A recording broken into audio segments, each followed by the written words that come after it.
많고, 문제는 3차까지 백신 맞은 사람도 걸리고, 먼저 호되게 지나갔을 때 걸렸던 사람도 또 걸리고, 그러니까 조심하셔야 돼요. 예, 걸렸던 분도 또 확진자가 나왔어요.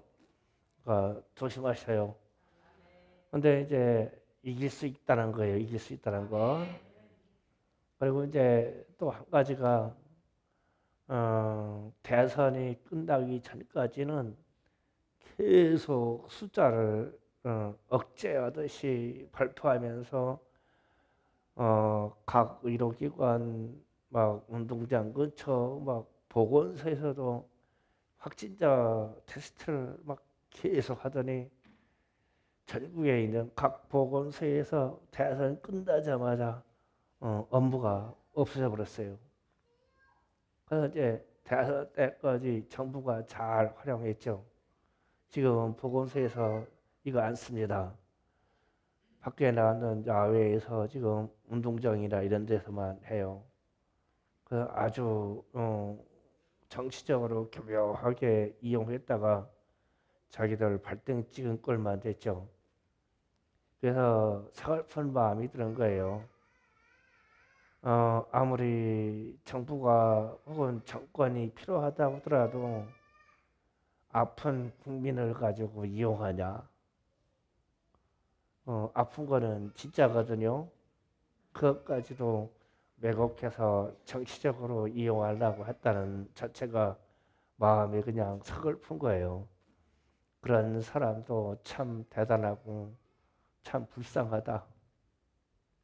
그런 사람들을 지도자로 삼기고 있는 이 백성들도 참 불행하다. 빨리빨리 질병에서 끝나서 자유하기를 원해요. 어차피 확진자가 이렇게 많이 나오는 거는 교차적으로 확진자가 많이 나왔다 그러면 면역도 중복이 됩니다. 많이 나왔다, 면역이 많이 나온다, 많이 나왔다, 면역이 나온다 그러면은 어느 교차점이 3차, 4차 증가하면 면역도 많다 이렇게 나와요. 그러면은 끝나는 거예요. 그래서 지금 코로나 바이러스에 걸려서 좀 아프고 고통스럽다고 하더라도 이기시고 나가기를 예수 이름으로 축복합니다. 자, 오늘 말씀으로 들어가면 성령 충만한 일을 40절을 위주로 말씀을 전합니다. 두 사람이 옥에서 나와 누디아의 집에 들어가서 형제를 만나보고 위로하고 가니라. 아멘. 자, 요 말씀 전에 이제 사건이 있었어요. 빌립보 교회가 성장하니까 이 점치는 귀신을 바울과 실라가 쫓아냈어요. 그래서 그 일로 인해서 모함을 받아가지고 로마의 시민권자인데도 불구하고 바울과 실라가 심히 매를 맞고 감옥에 갇혔어요. 그런데 감옥에 갇히고 매가 맞은 이 사실이 불법이라는 거예요. 왜 그러냐면은 로마 시민권자는 법정에 판결이 내리기 전에 형벌을 가할 수가 없습니다. 그러니까 오늘날 말하면 미국 시민권자를 가지고 있는 사람이 미국 법정에서만 법을 정할 수가 있어요. 다른 나라에서 법을 정하지 못합니다. 그러니까 대제국의 특권이에요. 그래서 로마 시민권자가 바울도 갖고 있고 신라도 갖고 있는데 어, 미리 매를 맞고 그냥 재판에 넘겨진 바도 없이 감옥에 갇혀버렸어요. 그래서 이제 또 로마 시민권자 그러면 하급심에서 불복하여 상소할 수가 있어요. 근데 이때까지도 매를 때리면 안 돼요. 상소가 끝나야 매를 때려요. 그래서 또 불복하면 로마 시민권자에 한해서 황제 앞에서 재판을 받을 수 있는 권한이 있어요. 그 억울하다고 계속 상소하면 황제 앞에까지 가요. 이때까지 매를 때려서도 안 되고 이때까지 감옥에 가둬도 안 돼요. 이게 로마 시민권자예요. 오늘날 이런 시민권자를 가진 나라는 미국이나 캐나다나 영국이나 이런 나라 정도는 이런 시민권자가 인정이 돼요. 그런 호주 시민권자도 이 정도 됩니다. 이런 시민권자 가지면 참 좋겠죠. 전 세계 여행 가고 그러는데 상당히 유익할 거예요. 그런데 이제 하나님이 이방 선교를 위해서 미리 이렇게 시민권자, 로마 시민권자인 바울과 신라를 선택했다는 거예요, 하나님이. 그것도 하나님이 준비하시고 섭리하셨던 사건입니다. 그 준비된 사람을 선교회로 보내니까 빠르고 유익한 거예요. 그래서 바울이 로마까지 선교가 막 계속 나가는 이유는 로마 시민권자의 특징 때문에 계속 재판에서 항소하다가 로마까지 가요. 누가 잡아서 처형하려고 하면 나는 로마 시민권자니까 황제 앞에 가서 재판을 받겠다고 얘기하는 거예요. 그래서 배로 잡아서 끌고 가는 데마다 가면서 계속 선교한 거예요. 그러니까 자기 신분을 최대한 잘 이용한 거죠. 그렇게 되는데 이제 오늘은 옥에 갇혔다가 이제 나왔는데 40절에서 이렇게 되는 거예요. 두 사람이 옥에서 나와서 루디아의 집에 들어가서 형제들을 만나보고 위로하고 갔다. 이게 이제 오늘 우리 주제예요. 형제를 만나보고 위로가 가니라. 이 말은 성령의 충만한 목자의 마음을 얘기해요. 그러니까 성령의 충만한 목자의 마음이라는 것은 전도자나 선교사나 목회자나 성도나 동일하게 전도한 영혼에 온통 관심이 간다는 거예요. 이게 목자의 마음이라는 겁니다. 그래서 항상 자기가 전도한 사람이나 이런 사람들에게 관심을 가지고 신방하고 성장하도록 도와주는 게 목자의 마음이에요. 목자의 마음이다 그러면 이 마음이 목사에게만 있다고 생각하지 마시고 여러분에게도 있다고 생각해야 돼요. 여러분에게도 있어요. 지금부터 잘 들어보시면 이해가 갈 거예요. 목자의 마음은 구원에 이르도록 항상 마음을 쓰고 돌보는 것이 목자의 마음이에요. 그러니까 영혼이 구원받아서 잘 성장해서 축계로 갈 수 있도록 그 여정을 도와주는 거예요. 이게 목자의 마음이에요. 이 마음이 저와 여러분에게 충만하게 있기를 원해요. 이 마음이 충만하게 있는 그 사실이 성령 충만이에요. 성령 충만의 결과는 이 땅에 살 수 있는 것은 목자의 마음을 쓰는 거예요. 그래서 우리의 행동이, 우리의 신앙이 어디까지 성장해서 이 땅에서 결과를 맺냐면 목자의 마음을 갖는다까지예요. 그 이상의 것은 하나님이 하셔요.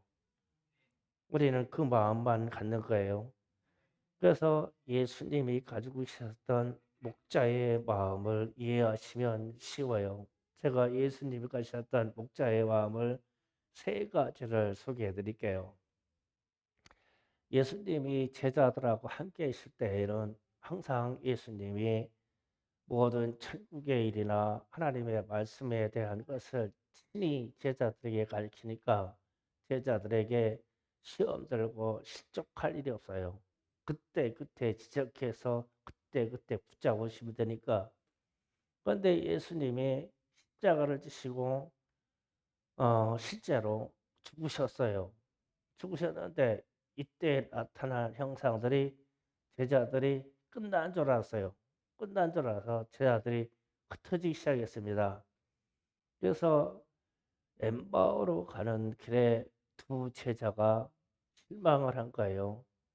주님이 죽으셨는데 말로는 부활했다고 그러다. 부활했다고 그러는데 우리는 못 믿겠어. 그래서 두 제자가 자기 고향 엠마오로 가는 거예요. 그런데 주님이 많은 제자들이 있는데도 불구하고 부활하셔서 이 두 제자에게 먼저 갑니다. 먼저 가가지고 가는 길에서 함주를 해요. 함주를 했는데 이 두 제자가 부활하신 주님을 못 알아봅니다. 그러면서 왜 그렇게 너에게 근심이 많으냐? 그러니까 예수가 이렇게 고난을 받아서 이렇게 죽었는데 여인들이 말하기를 예수님이 부활했다고 그러는데 우리는 못 믿겠다고 고향으로 돌아가는 거예요. 그래서 예수님이 성경을 풀어주고 나중에 저녁 식사 시간까지 같이 하죠. 그러다가 길거리에서 지나갈 때는 온통 두건하고 얼굴을 가리개를 써서 서로 얼굴을 못 알아보고 가다가 식사하려고 얼굴 두건을 벗고 앞에 있는 얼굴 가리개를 벗고 축사하여 기도할 때 보니까 예수님이신 거예요. 그 예수님이신데 이때의 그 현상이 목자의 마음, 예수님이 실망해서 떠나가는 이 두 사람에게 다시 가는 거예요. 이게 목자의 마음이다. 이 사람이 실망해서 그냥 가면 끝나버려요. 그런데 예수님이 부활하자마자 그리로 달려가셨어요. 그래서 자신이 부활했다는 실체를 보여주고 성경을 풀어주고 식사 기도 시간에 기도까지 축복 기도를 해주고 자신을 드러냅니다. 이게 목자의 마음이에요. 우리도 전도하고 혹은 이웃에게 전도한 사람이 있고 혹은 이웃에 예수를 믿다가 실족한 사람이 있습니까? 그러면은 우리 마음에 이 목자의 마음이 회복이 돼야 돼요. 이 목자의 마음 회복돼서 다시 부활하신 예수님을 증거해서 그가 돌아오게 해야 돼요. 목자의 마음은 잃어버린 영혼을 찾는 데 있어요. 또 예수님이 이런 일이 있었어요. 예수님의 수제자인 베드로하고 도마하고 안드레하고 이 사람들은 갈릴리 출신입니다. 예수님이 부활하셨다고 하는 얘기를 듣고 막달라 마리아도 부활했다는 얘기를 듣고 베드로도 뛰어가 가지고 그 무덤에 시체가 없는 것까지 봤어요. 그런데도 안 믿어지는 거예요. 그래서 갈릴리 출신 어부 제자들하고 충동질해 가지고 다 고기 잡으러 갔어요. 다 고기 잡으러 가가지고 갈릴리 호수에서 그물을 던져가지고 고기 잡는데 고기가 안 잡히는 거예요. 그런데 저 멀리 해안가에서 강가에서 어떤 분이 그물을 오른쪽이라 던져라 그러는 거예요. 그 던지니까 물고기가 큰 방어 물고기가 153마리가 잡혔어요. 근데 그 순간 제자들이 주님이시네. 그래가지고 베드로는 그냥 뛰어내려가지고 직접 해안가로 나머지는 그물과 같이 배를 이끌어서 해안가로 나왔어요. 그 예수님이 아무 말씀 안 하시고 식사 준비를 합니다. 그래서 빵을 굽고 잡은 물고기를 가져와서 불에 구워서 제자들하고 같이 나눠 먹습니다. 나눠 먹을 때 이때에 나타난 마음도 목자의 마음이에요. 믿지 못하는 그 자리에 다시 가는 거예요. 다시 가서 제자들을 다 결속시켜서 다시 예루살렘으로 데리고 옵니다. 그래서 예루살렘에서 성령 받을 때까지 기도하라고요. 이렇게 가르쳐 주셨어요.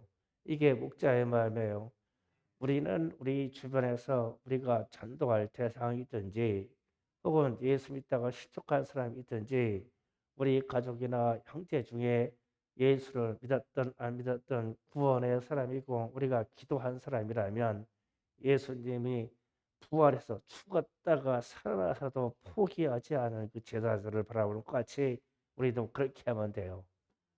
이게 목자의 마음이에요. 거기까지예요. 그 다음에 구원에 이르게 하신 분은 하나님이시고 믿음의 성장을 이끌어야 하시는 분도 하나님이시고 그 영혼을 결실을 맺게 하는 것도 하나님이에요. 우리는 이 목자의 마음까지 쓰면 돼요. 예수님이 하라는 대로 예수님이 하신 것처럼 이렇게 하면 돼요. 그래서 이제 예수님이 이제 제자들이 다 모였을 때 이제 베드로에게 묻습니다. 내가 여기에 있는 모든 사람들보다 내가 나를 사랑하느냐? 그러니까 베드로가 대답했어요. 예, 제가 주님을 사랑합니다. 그런데 그 유명한 말아요. 그러면 내 양을 먹여라. 이 말을 해요. 세 번 동일하게 이 말을 묻습니다. 말투가 틀리지가 않아요. 내가 나를 여기에 있는 모든 사람보다 나를 더 사랑하느냐? 그러니까 예수님, 제가 예수님을 사랑합니다. 그런데 똑같이 주님의 대답은 똑같아요. 그러면 내 양을 먹여라. 또 예수님이 묻습니다. 내가 나를 그렇게 진짜로 사랑하느냐? 그러니까 이때서 베드로가 주춤거려요. 제가 제 마음을 주님이 아시지 않습니까? 자꾸 물으니까 그랬어요. 그랬더니 예수님이 또 그렇습니다. 그러면 여기에 있는 내 양을 먹여라. 이게 세 번을 반복해요. 그래서 내 양을 먹이라는 것은 여기에 있는 주님의 어린 자녀들을 돌보라는 뜻이에요. 돌봐. 그러니까 내가 나를 사랑하는 것만큼 그러면 여기에 있는 사람들을 돌봐줘라. 내가 나를 사랑할 것만큼 여기를 나를 믿는다고 하는 사람, 이 연약한 사람들을 돌봐줘라. 내가 나를 사랑한다고 했잖냐? 그러면은 나한테로 올 것인데 내한테로 올 때 그때까지 여기에 있는 사람들을 돌봐줘라. 이 말씀하셔요. 그래서 제가 이 오늘 말씀처럼 베드로에게 물었던 주님의 말씀, 내가 나를 사랑하느냐? 그러면 내 양을 먹이라. 요 말씀 자체가 제가 목양에 들어가는 목양의 모토입니다. 저는 주님 나라 가서 주님 배울 때까지 내게 맡겨지는 여러분과 더불어 같이 신앙생활과 같이 하는 것을 끝까지 돌봐주면 내 역할을 다하는 거예요. 돌봐주고 말씀을 먹이고 교회에서 밥 잘하게 해서 먹이고 교회에 오는 손님들 잘 대접해서 먹이고 말씀으로 먹이고 기도로 먹이고 관심 가져가지고 사랑으로 먹이고 아픈 사람들 기도해줘서 위로로 먹이고 이게 제 목양의 방침이에요. 이거 한 가지만 해야 되겠다. 그러면 여기에서 주님이 베드로에게 부탁한 그 내 양을 먹이라는 말이 목양이에요. 목양의 마음이에요.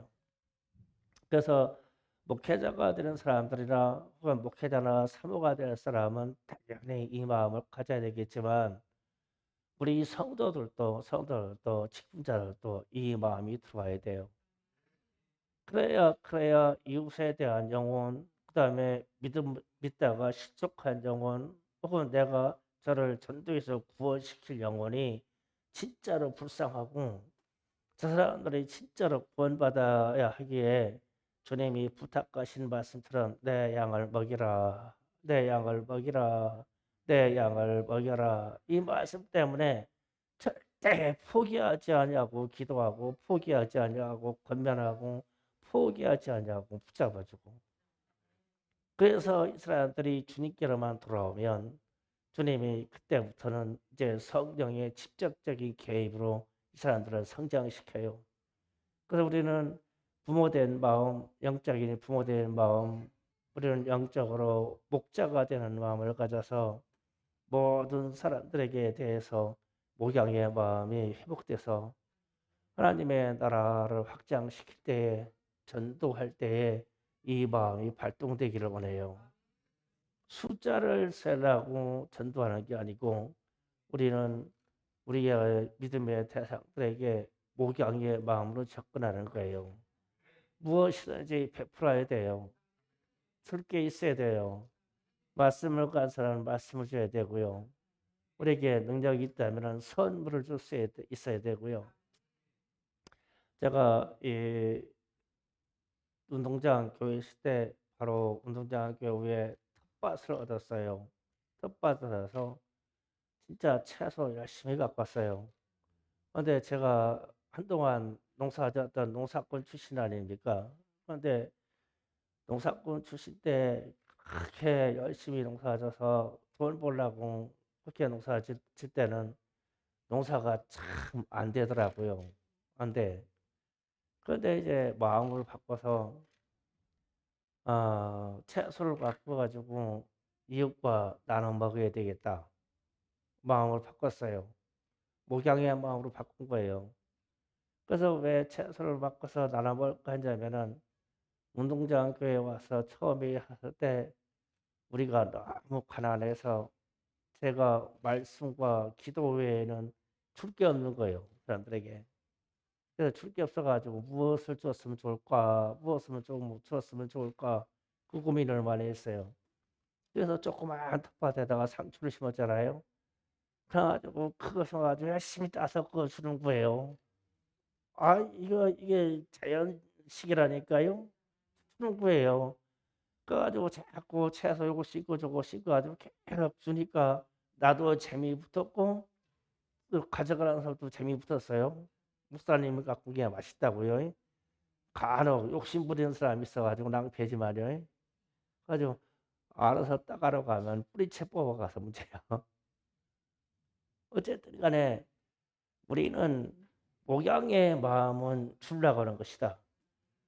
그러니까 말로만 말씀만 주는 게 아니라 그 안에 사랑을 심어서 줘야 되고 관심 있는 사람들에게 선물을 듯이 선물을 줘야 되고 내가 가지고 있는 그 무엇이 있다면 그 무엇을 가지고 섬겨서라도 하나님께로 돌아오게 하는 그게 목양의 마음의 최고다.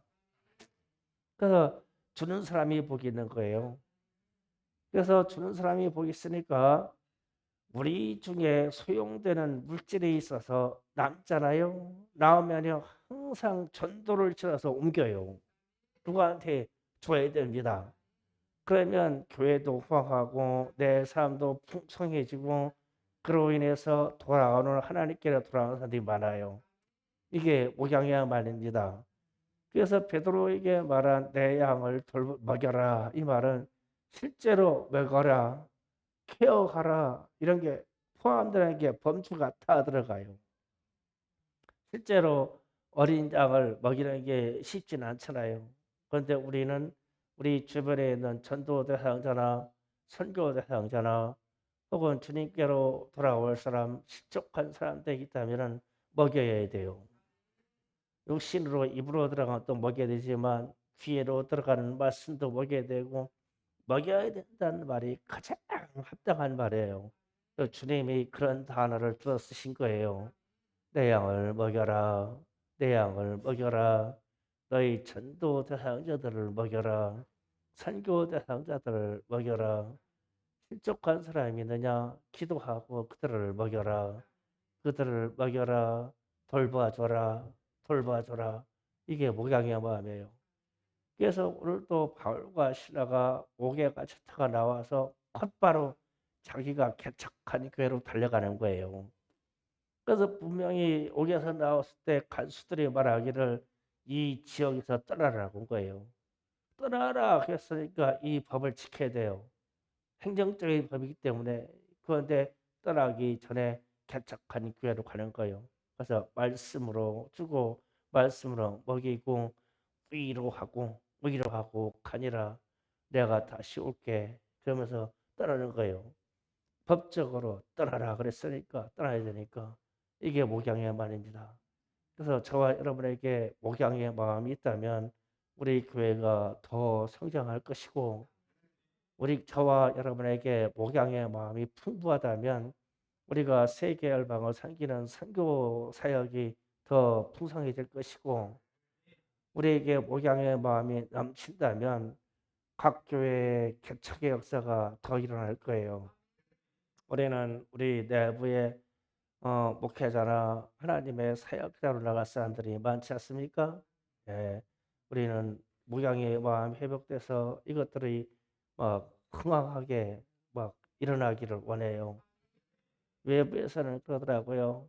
우리 박영현 목사님이 타교회로 가서 그래요. 부교육자 채용 안 하시느냐고 목사님들만 나만 보면은 거진 압력 비슷하게 얘기해요. 청소교회가 능력 있으니까 부교육자에서 좀 쓰시지요. 이 얘기야. 우리 부교육자 안 씁니다. 그러니까 왜 그러시느냐? 그 이유가 있어요. 왜냐면 우리는 청년들이 올라온 사람들이 많아서 얘들 키웠어야지 다른 사람들 들어올 수가 없다고 그랬어요. 그래서 박영환 목사하고 김빈다 사모 떠나고 나니까 다 올라가지고 다 차지해버렸잖아요. 자리가 없어요. 애들이 다 차지해서. 그래서 이 애들이 더 크면 다 자기 살림이 또 필요할 때 있지 않겠어요? 예, 목양이 막이 풍성해서 살림을 막 나눠줄 수 있는 교회가 됐으면 좋겠어요. 우리가 100, 200명 되면은 한 50명씩 네 교회로 나누죠. 힘이 약하면 한 500명 정도시면은 100명씩 나눴으면 좋겠네요. 예, 목양에 와면니까 살림이 나갈 때도 우리는 나눠서 나가자. 그러면은 더 흥황한 교회가 될 겁니다. 자, 기도 준비합시다.